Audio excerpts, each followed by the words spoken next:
Iran US സംഘർഷം അയവില്ലാതെ തുടരുന്നതിനിടെ ഖത്തറിൽ ജനജീവിതം സാധാരണ നിലയിലേക്ക്. ഇന്ന് അനിഷ്ട സംഭവങ്ങളൊന്നും ഉണ്ടായില്ലെങ്കിലും ജാഗ്രത തുടരുന്നുണ്ട്. രാജ്യത്തെ വിദേശ എംബസികളെയോ സൈനിക കേന്ദ്രങ്ങളെയോ ലക്ഷ്യമാക്കി നടത്തുന്ന ഏതാക്രമണവും ഖത്തറിന്റെ പരമാധികാരത്തിന് നേരെയുള്ള കയ്യേറ്റമാണെന്ന് വിദേശകാര്യ മന്ത്രാലയം പ്രതിനിധി ഡോക്ടർ മാജിദ് അൽ അൻസാരി പറഞ്ഞു.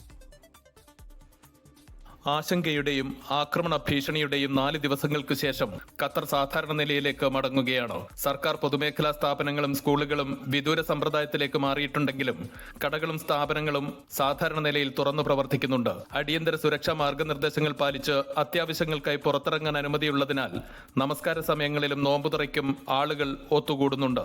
അടിയന്തര ഘട്ടങ്ങളിൽ പൊതുജനങ്ങൾ പാലിക്കേണ്ട മാർഗനിർദ്ദേശങ്ങൾ മൊബൈൽ ഫോണുകളിൽ സന്ദേശങ്ങളായി അയക്കുന്നത് തുടരുകയാണ്.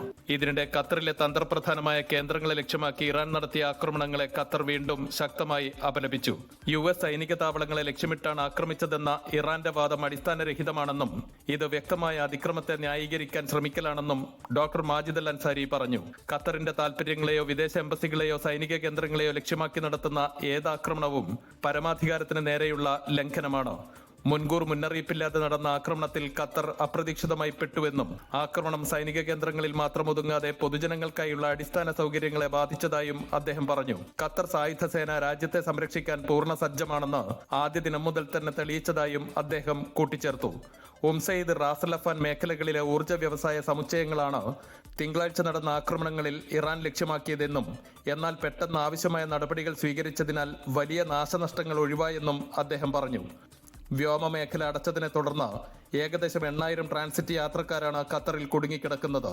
ഇവരുടെ താമസ കാലാവധി നീട്ടിയതോടൊപ്പം താമസ സൗകര്യങ്ങളും ഉറപ്പാക്കിയിട്ടുണ്ടെന്നും വിദേശകാര്യ മന്ത്രാലയം വക്താവ് കൂട്ടിച്ചേർത്തു. രാജ്യത്തിന്റെ തന്ത്രപ്രധാനമായ ജലശേഖരം സുരക്ഷിതമാണെന്നും ജലസുരക്ഷയ്ക്ക് ഭീഷണിയില്ലെന്നും ഡോക്ടർ മാജിദ് അൽ അൻസാരി പറഞ്ഞു. അൻവർ പാലേരി, 24 ദോഹ.